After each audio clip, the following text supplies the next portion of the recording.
when God is the only thing you need, then God is the only thing you got. So 2 doctors, 2 nurses, 1 program director, and 11,000 patients a year.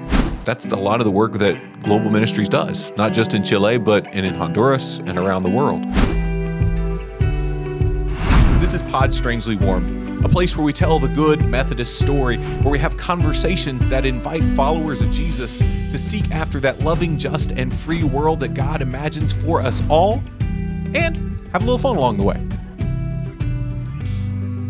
Hi, Pod Strangely Warm family. Welcome back. I hope you have survived annual conference well and that the essentials that we gave you pre-annual conference were good to your soul. We hope you ate some good barbecue, that you loved Jesus, and that you loved boldly. And maybe if you were like Kristin, you got to see some dinosaurs along the way. That's my hope. Welcome back. We are here today as we continue our conversation after annual conference with Daniel Contreras. Daniel joined us as an ambassador from the United Methodist Church in Honduras at annual conference. Daniel, you are the mission program director for Honduras. Thank you so much for coming to annual conference, but also thank you so much for joining us today on Pod Strangely Warmed.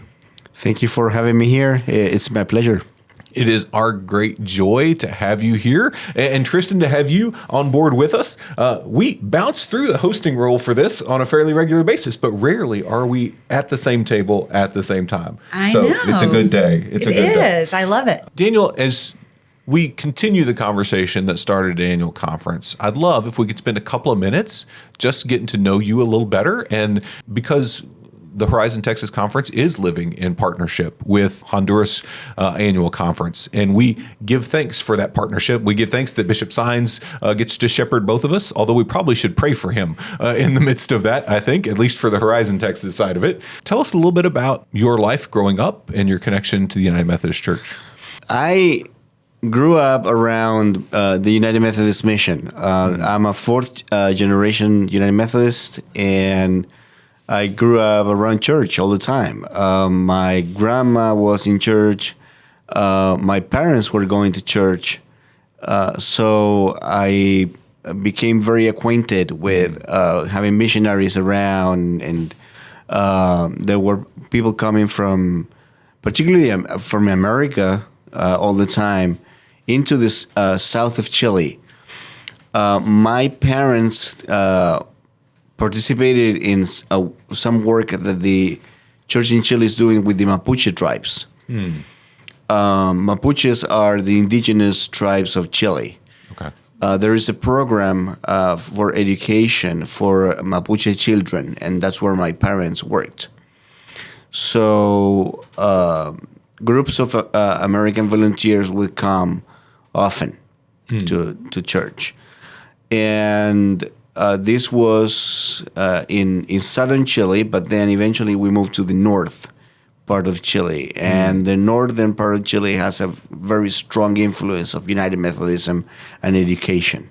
Okay. So that's where I engaged. I went to a United Methodist school, and I participated when I was very, very young in the United Methodist Youth. Oh, yeah. And that's what framed a lot of the old good days, participating in youth retreats.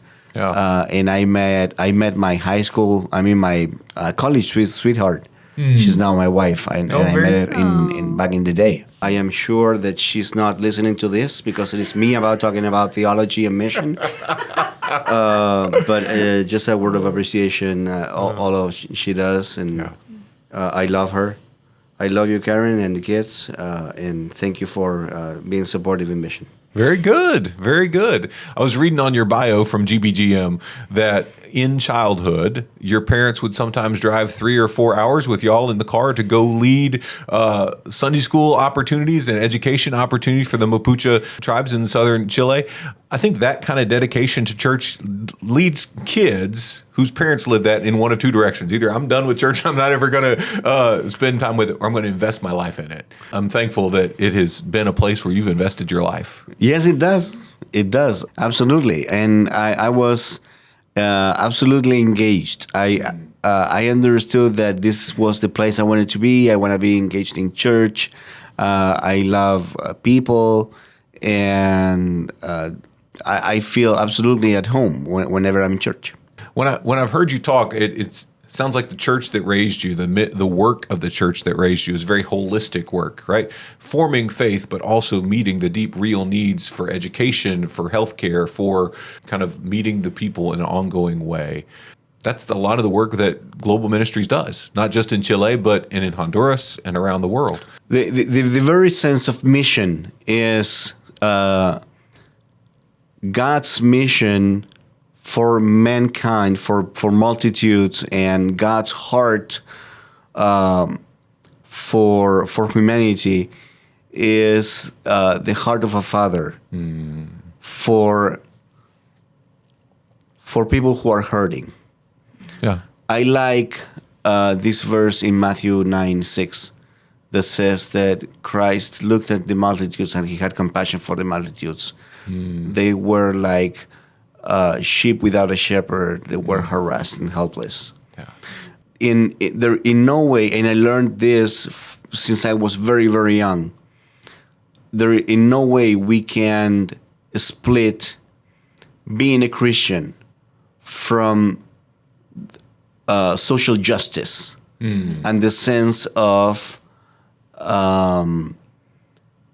this social holiness. Yeah. Sanctity and holiness, according to John Wesley, have to do with taking care of those who have less, those who are needy, and the cries of the multitudes. Way before I learned about diverse theologies and I went to seminary, there was this sense even in my family and from preachers and participating in church, we need to do something. If we are Christians, truly, we need to do something to help those who have less. And this was always present in church and in school and in family. It was something that we, as you preach it, then you do. Right. So it is part of our sermon. It is part of what we teach. It is part of what we share, what we speak. It is also part of what we do in our daily lives. It is part of what we do as a family and with our children also. So when we engage into mission, we engage into God's mission. And the whole theology of mission is that it is God's mission. Yeah. And God is interested in these multitudes who cry out for the same things, and the cry has been for the same things since forever.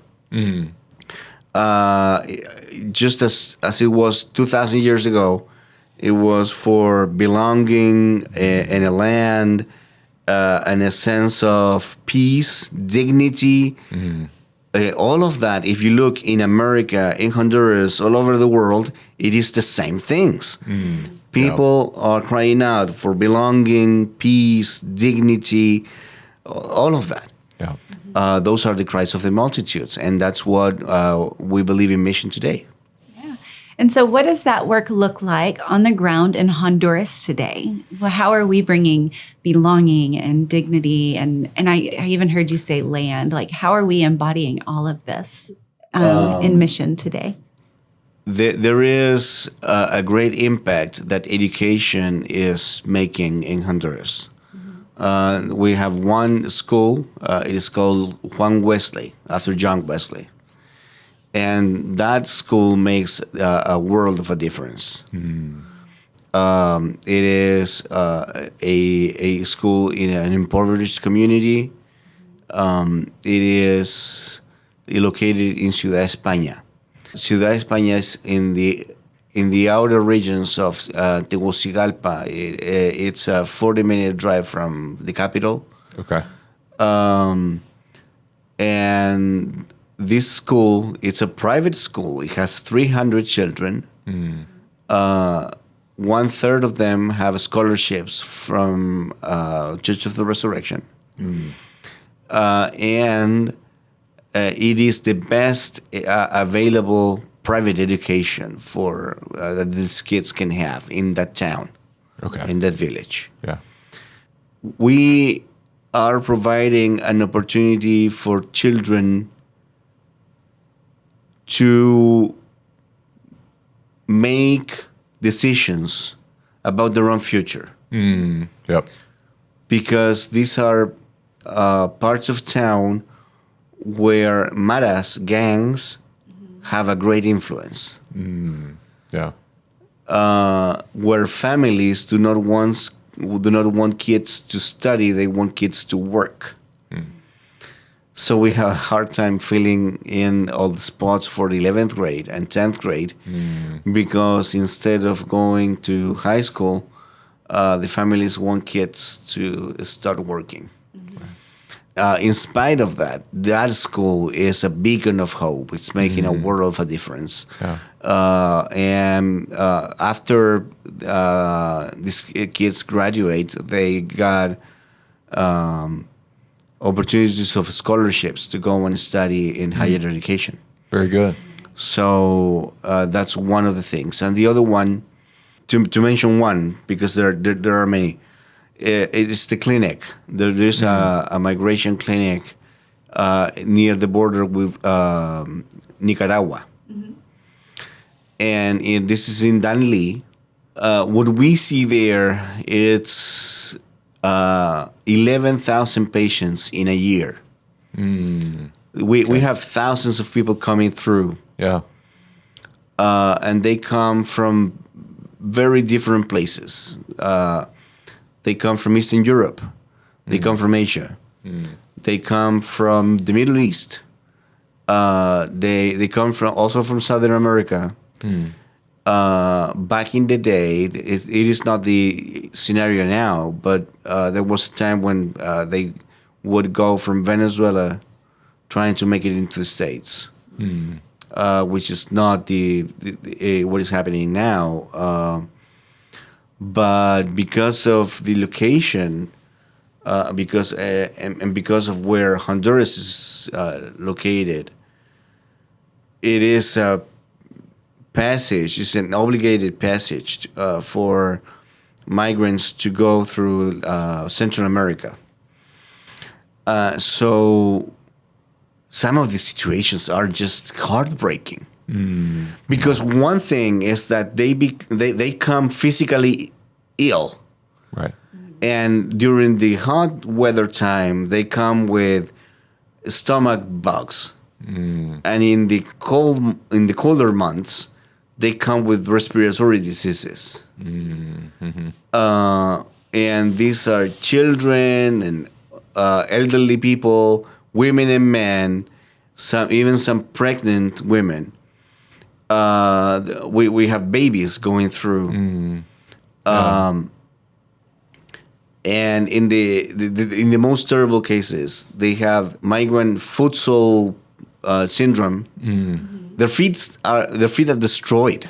Yeah. They've been walking so long that the soles of their feet are just unbearable, and that's the kind of thing that you see, and you wondering. This is how physically broken they are. Imagine how psychologically broken they are. Well, we are there making a difference. This is a collaboration between state and the church. The Honduran state provides the premises, and we provide the staff. Okay. Because the Honduran state cannot pay doctors and nurses, so we pay for 2 doctors and 2 nurses and 1 program director. Okay. And we have that. So 2 doctors, 2 nurses, 1 program director, and 11,000 patients a year. And 11,000 patients a year. Imagine that. What I hear you say about the work is that it's doing 2 things at once, right? when Jesus said, I've come that you might have life and have it abundantly, right? That's one of my go-tos in John, right? He's not talking about just coming to heaven someday. He's talking about transformation in this life right now. And what you describe in the work is work that meets people in their immediate need, right? The work of the clinic is meeting people when they've got the flu, when they've got the stomach bug, when they've got these immediate concerns. But you hold that also with the work of the school as this investment in generational life change, right? You're opening possibilities for kids in emerging generations to have more options, to have that life abundant that Christ longs for them. That's the work of Jesus, isn't it? To do both of these things, right? To meet the immediate need, but also not just get stuck there, but ask also, what can we do to help fewer people need this in the future? Does that make sense? Like both at the same time? Absolutely. Let me take you one moment to Mark 1. Mark chapter 1st. In chapter 1, what happens is that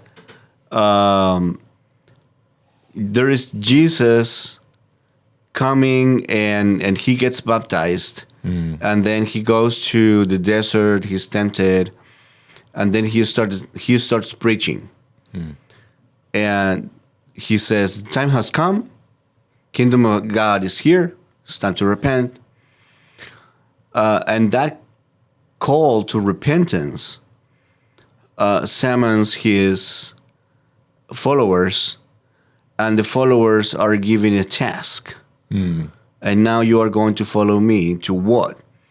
And they follow Christ to the three things that actually John Wesley also did. And there is an absolute consequence between Mark 1st and what John Wesley was called to do. He had this vision and he said, okay, God has called me to reform the church, reform the nation, and spread holiness all over the earth. Yep. And he goes to the synagogue first. And that tells us that there is stuff that in the church needs to change. Yeah. I mean, the demon was not out just randomly in whatever place. The demon was comfortable sitting in church. And this is the part where all the Horizon Texas churches can assume that this podcast is for all the other churches, okay? This is for the other conferences. Not for your church, not for me, But it tells us that there are stuff that instead of being swept under the rug, should be brought to the light and discussed. Yep. That's one thing. When Jesus comes out of the synagogue, then he goes to the family, and he preaches to. He goes to the family, and he goes to Peter's mother-in-law, right? So it is from church to family to city, because after the mother-in-law there was the city, and it says that the people came and gathered to be healed. And that was not enough. Then Jesus and disciples go to Galilee and the surrounding areas and to the other towns. So it is from synagogue to family to city to the surrounding cities, surrounding areas. And that would be a perfect textbook example of what mission is. What makes it even more United Methodist is this. Chapter 1 ends with the healing of the leper. And this is what makes a difference.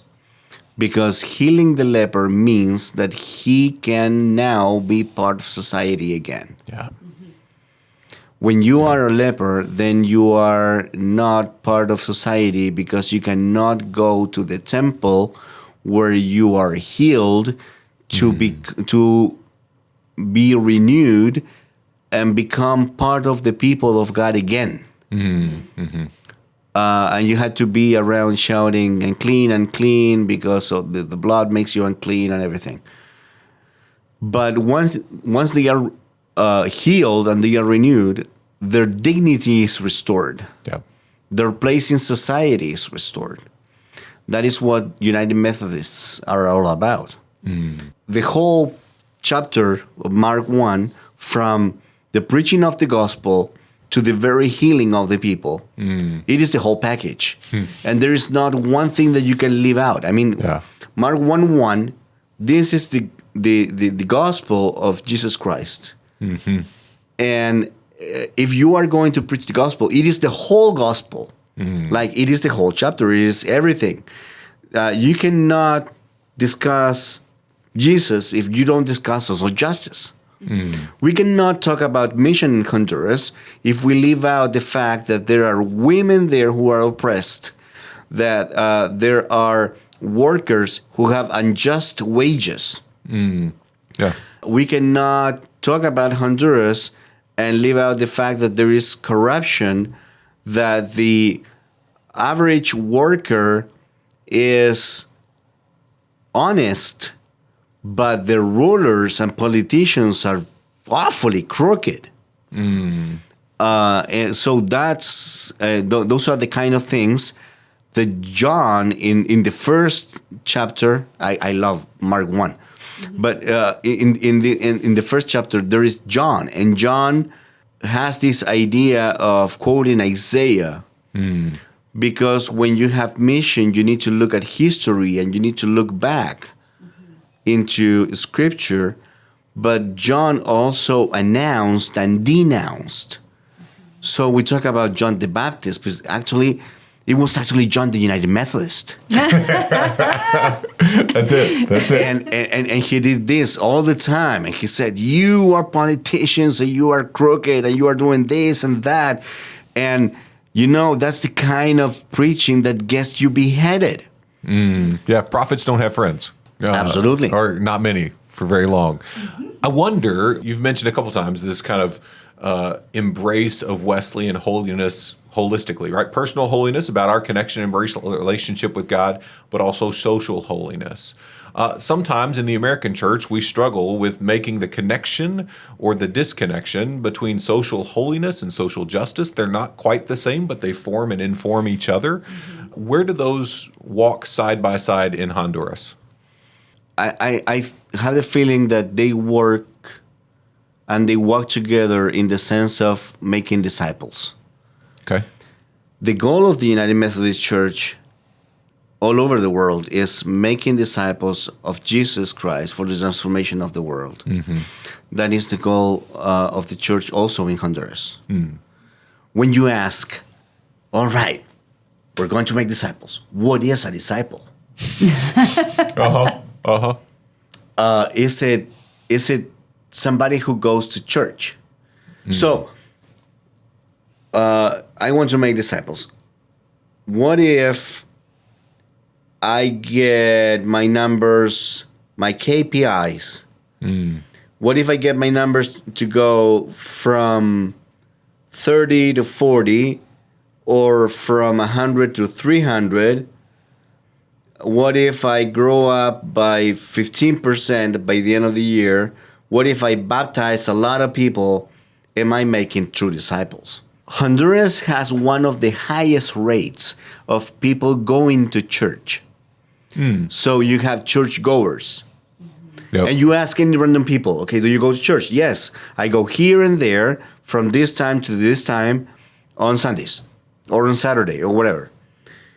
And people actually go to church, and they go not to the Roman Catholic Church, which is the norm for all of Latin America. They go to one of the Protestant churches. Okay.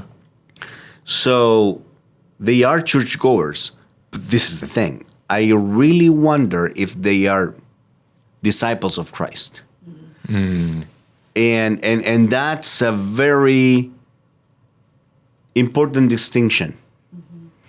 Because at any given point, you need to ask yourself, am I a true disciple of Christ? Am I having a devotional life? That's a good question, and that is to start with. Okay, do you take time for yourself, and do you have a quiet time during the day where you don't do any other thing rather than sitting down, reading the Bible, even for some few minutes, connecting with God, centering yourself, meditating on the Word, and praying. That is devotional life, and this is discipline. Yep. A disciple has discipline. A churchgoer does not. A disciple also motivates other people, and it is not a finished product. Yeah. A disciple is always learning from the master. Yep. I always tell my kids this story. My grandma is 96 years old, and she's been most of her life a disciple, but she's not finished works. Yep. She's still there, and she's still struggling, and she's the one that started this thread of faith in our family. Yeah. She's the one that brought United Methodism into the family, but she's still at work. You don't graduate from being a disciple of Christ. Right. Yeah. It is when you got baptized, that is the first day, but the last day is also important. You need to hang in there and continue and remain and still faithful. And I think that's the distinction. When I talk with our folks about it, we often use the language of being a disciple of Christ is our aspirational identity. It's who we are, it's who we want to be, and it's who we're still becoming, right? We're not there yet, but we're intentionally on the journey and on the way, right? So it is honest in who we are, but it's also honest in the we're not there yet, right? At 96, we're still going to be on that journey. We're still with moving Jesus. on toward Perfection. Yes. Yes.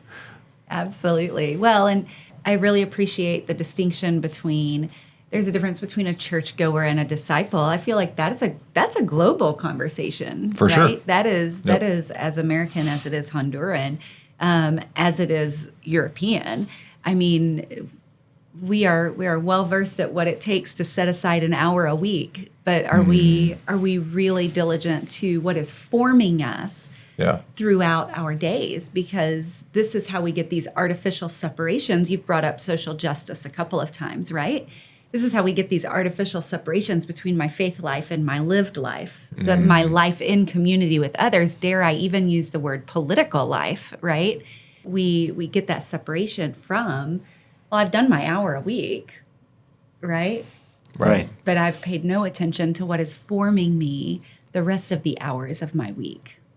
And that matters. Well, and Absolutely. we also have, you mentioned the mission statement, the goal of the United Methodist Church, right? To make disciples of Jesus Christ for the transformation of the world. It's one of those things we've heard 1,000 times before, and it gets, in America, we talk about that Charlie Brown moment because there's this cartoon where, somebody's telling a story that you heard 1,000 times before, and they go, wah, wah, wah, wah, wah, wah, right? But we can Charlie Brown the mission statement of the Methodist Church. Well, we make disciples of Jesus Christ. Okay, yeah. But that last clause is critical and important for the transformation of the world, right? God's great hope is that the kingdom of heaven comes near, right? And that means deep personal faith and piety, but it also means the transformation. It means meeting our neighbor in their moment of need. It means investing in the lives of young people, right? Planting seeds for trees that we're not going to sit in the shade of. It means all of these things for the transformation of the world. Well, and I think, isn't that part of what makes the new vision statement so powerful, Sure. right? I mean, we're just coming off of annual conference where we spent these days focused on love boldly. What does it look like to love boldly? And if we're following the pattern, then we know that next year will probably be serve joyfully, right? And then lead courageously. Exactly. And so, that is how the transformation occurs. It's when we choose to love boldly and serve joyfully and lead courageously. That's the marriage. That's how the marriage happens between my personal holiness and social justice, is when we make those conscious decisions. That is discipling right there. Yep. But as a foreigner, I have the feeling that when you listen to it in another language, then you really grasp how powerful that is. Making disciples for the transformation of the world. My first language is not English. I had to study English. And so when I think of it, I don't know if it's more powerful, but it's really powerful. So it makes me really think. And it's like those times when I'm singing a hymn or I'm singing at church, I'm really thinking into what I'm singing.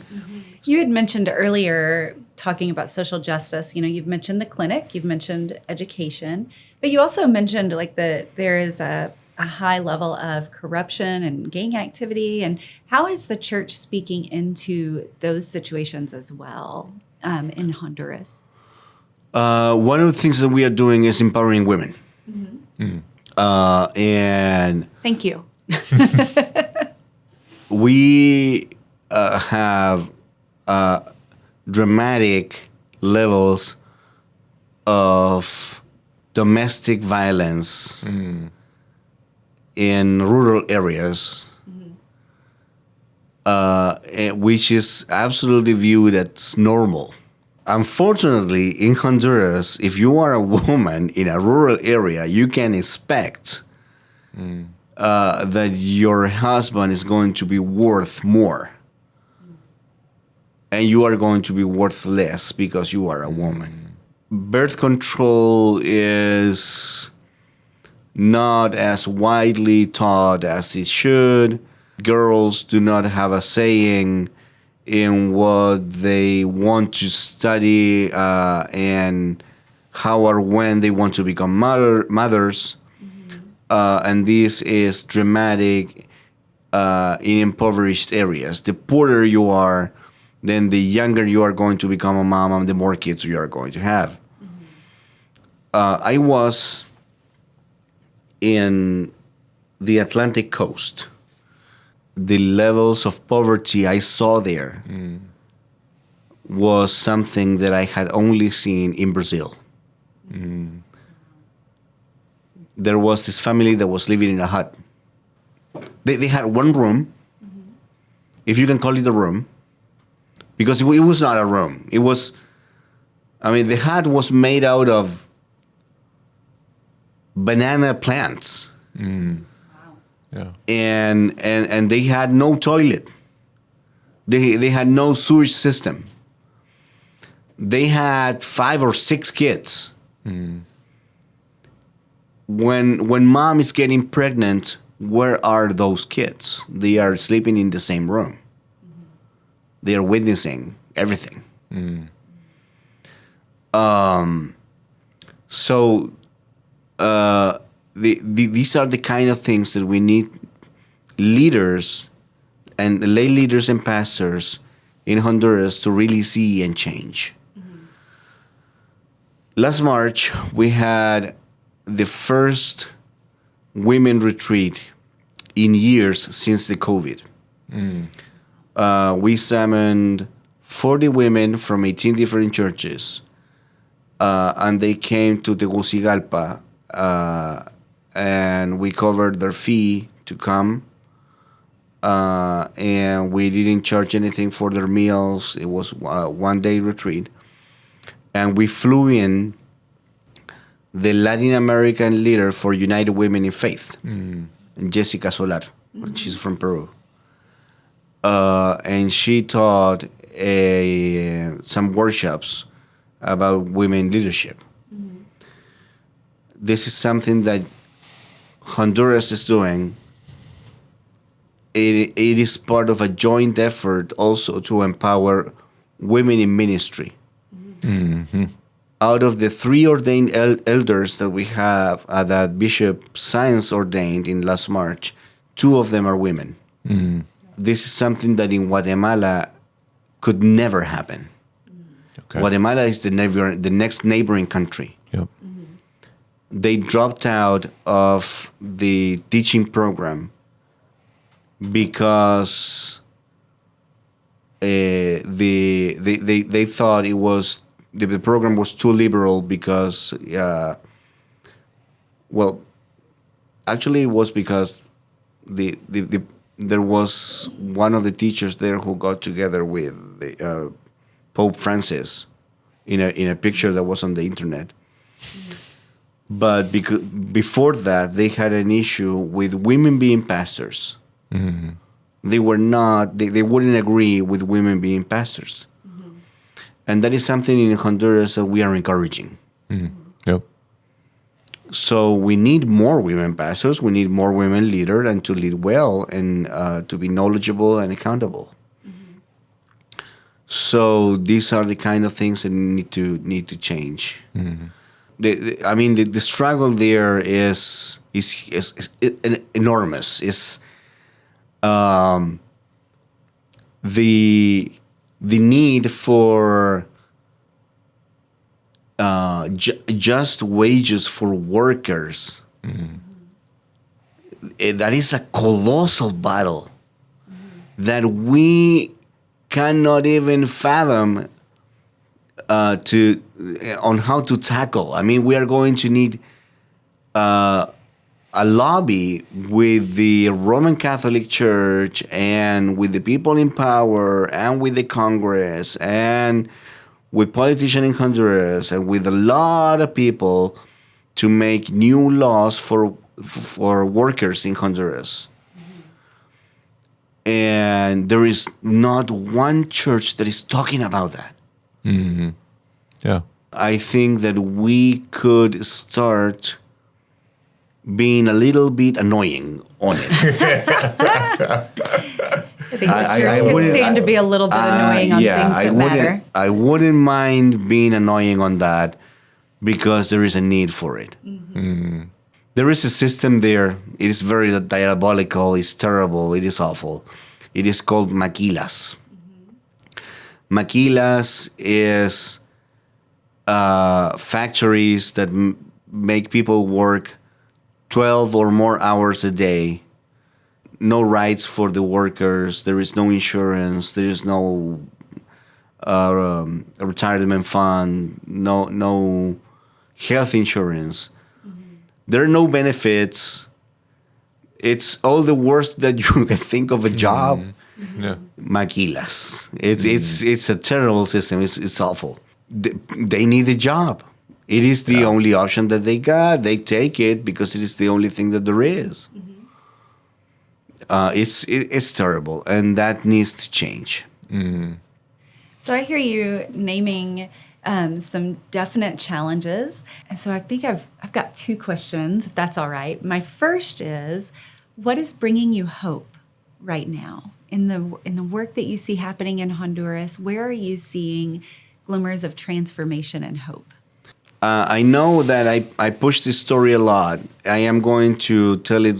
I told it last weekend at the annual conference, and I tell it a lot. But it's a lovely story. Let me tell you about Mario. Okay. I met Mario back in 2024, and we had a youth retreat. It was 60 kids during a weekend, from Friday through Sunday or something like that. We split the 60 kids into small groups, and I was in charge of one of the small groups. I was the accompanying adult. Mm-hmm. And we asked of the small group to pick up a leader. We gave them a color. They needed to pick up a name for themselves and a Bible verse. It was very quickly they organized, and the natural leader turned out to be Mario. Now, I'm short. I'm 5'4", but this guy is. I mean, if I'm telling you he's short, believe me, he's short. Is he my size? He's a little bitty guy.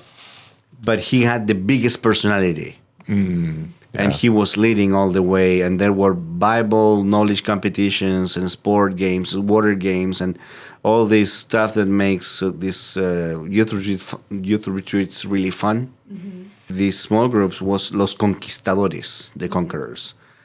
and they aced all the competitions, and they won. By the end of the weekend, they won the competition. So 2 weeks after that, the principal from the school calls me. Pastor Daniel, I need you to come. I want to introduce the new student body council to you. I go there. New student body council president is Mario. And I told her, I know this guy. And she had all these accolades for him. He's super achiever, best student, best grades, honor roll here and there, perfect attendance. So on top of all of that, he's highly engaged in the local church in Ciudad España.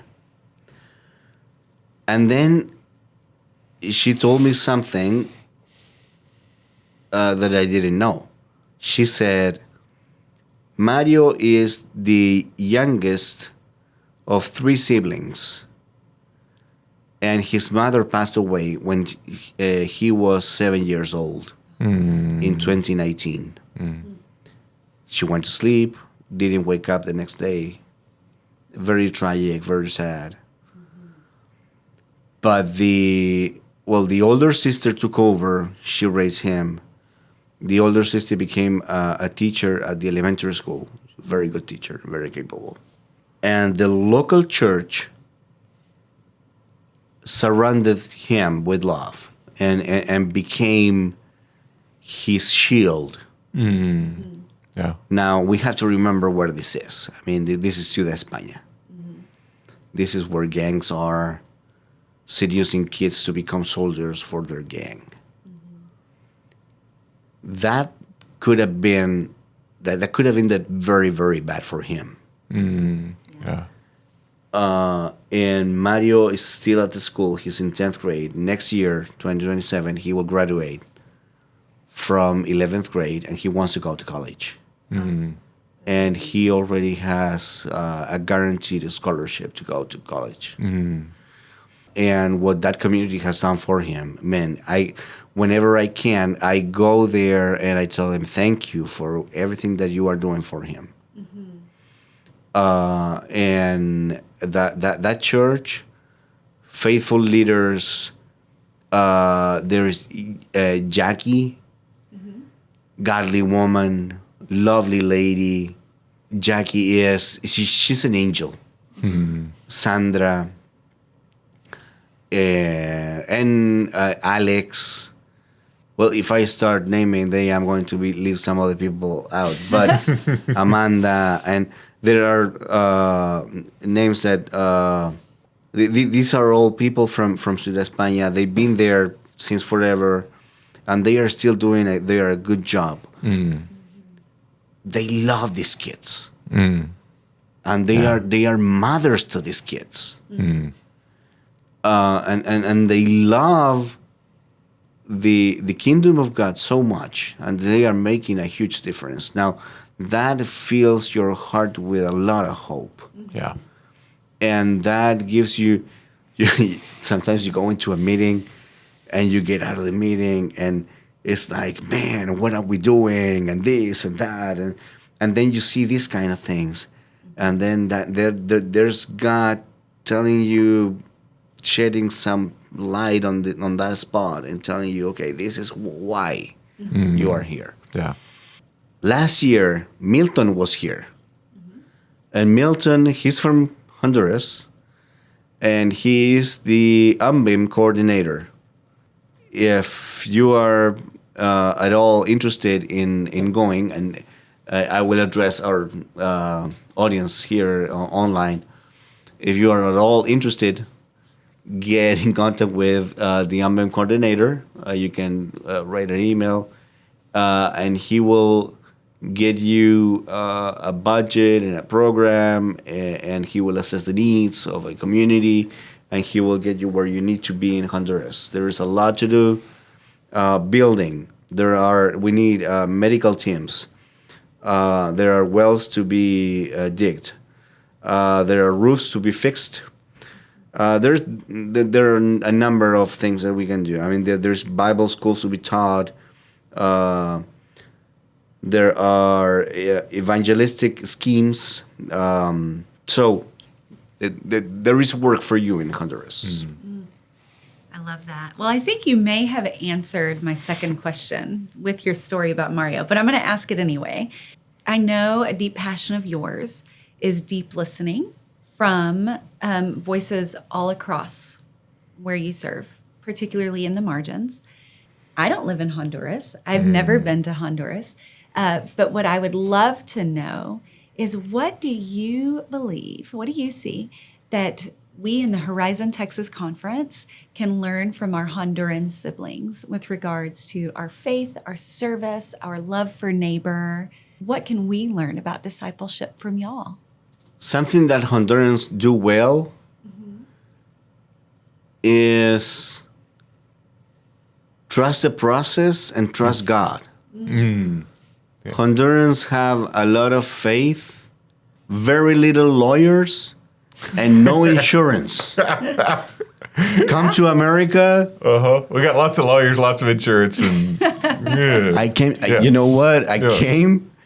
Well, the first thing is I need a visa to get here, and I need a passport, and that takes lawyers and time and this and that and why are you going and okay, so lawyers, and then I wanted to get a car. Okay, insurance for this, insurance for that, and but if you go to Honduras, now Hondurans are like, lawyer? What for? I mean, I trust the process. I trust God. God takes care of me. And let alone insurance. In Honduras, if you get insurance, it's because your car is new and you just got it fresh out of the company. I mean, it's a brand new car. That would be the only reason why you get insurance. But Hondurans, they trust God a lot. They trust the process. And they would come to church and they pray. And we do this a lot each Sunday. Please pray for me because I am going through this and that. I am going to be operated on, or somebody's going through this health issue or something. And then next week they will tell you this and that happened and so on and so forth. But everybody gets a turn. And we are very few. I mean, we are a small community, well-needed community. But in the service, there's only so many of us. So everybody gets a chance. Yeah. And the thing is that God is their only insurance. Let me rephrase that because this rephrasing is important. God is the only thing they got. God is the only thing they need. When God is the only thing you need, then God is the only thing you got. And that's it. There is no chance of in Honduras when life hits you, and this is a very third world thing. In America, you are prepared for everything. Like if a flood hits, insurance. If a tornado comes, there's insurance. If whatever happens, insurance. So you go through life knowing that you are going to be okay because of insurance. Except for healthcare. I mean, that's horrible. We don't have time to talk about that today. We'll put a pause in that, but we'll agree. We'll agree. But You're not wrong. I mean, I think access to quality healthcare is a challenge in America when so many things are less challenging. Yeah. Well, it's interesting. I've been preaching this sermon series called Fully Alive, and we're using Elizabeth Oldfield's book of the same title to kind of help inform it. And one of the reflections she has, and I I want to say it's her chapter on avarice. But she writes about the ability to pay for things in America, like the ability to pay for lawn care, the ability to pay for the insurance, to pay for the attorney, to pay someone to deliver my groceries, right? She writes that this ability to pay for the things that we need has really robbed us. It's increased our convenience, but it's really robbed us of connectionalism. And the ability to really develop what it is that we long for, that you brought up earlier, Daniel, community. Right? A sense of belonging with, to, and for one another. And so I'm really touched by that as what you bring up. It just kind of sends me right into that. What does it mean to be fully alive? Is to know who and what we're godding. I love that you use that language. We only God. And then how we belong together. All of that matters. Yeah. So thank you. That was a gift. Daniel, you've given us a number of gifts today, and we want to be aware of and honoring of your time with us here in the Horizon Texas Conference. You gave us a report last week at annual conference. You shared some opportunities to connect the Honduran Mission Project that is ongoing, this partnership between Horizon Texas Conference and the work of Christ that's happening in Honduras. We know there's a webinar coming up that will give us an even greater deep dive into partnership opportunities with our local churches, with our local good United Methodists. We didn't tell you this before the podcast started. Our default audience is Methodist nerds, right? So those kind of the hardcore of the hardcore. So they will love to hear more about those opportunities. Can you just give us a window into what will be shared at that webinar as we go forward? Of course. I would encourage you to stay tuned and see what is going to be a window to look into what Honduras looks like. Who are the people working at the Honduras Mission Initiative? Who makes things happen? Who the Wizard of Oz behind the curtain is? And what's fun and not so fun about Honduras. Fair. Daniel, thank you so much for your time today. Kristin, thank you for your time. And thank you for joining us today on Pod Strangely Warmed. Until next time, I'm Daniel Hawkins.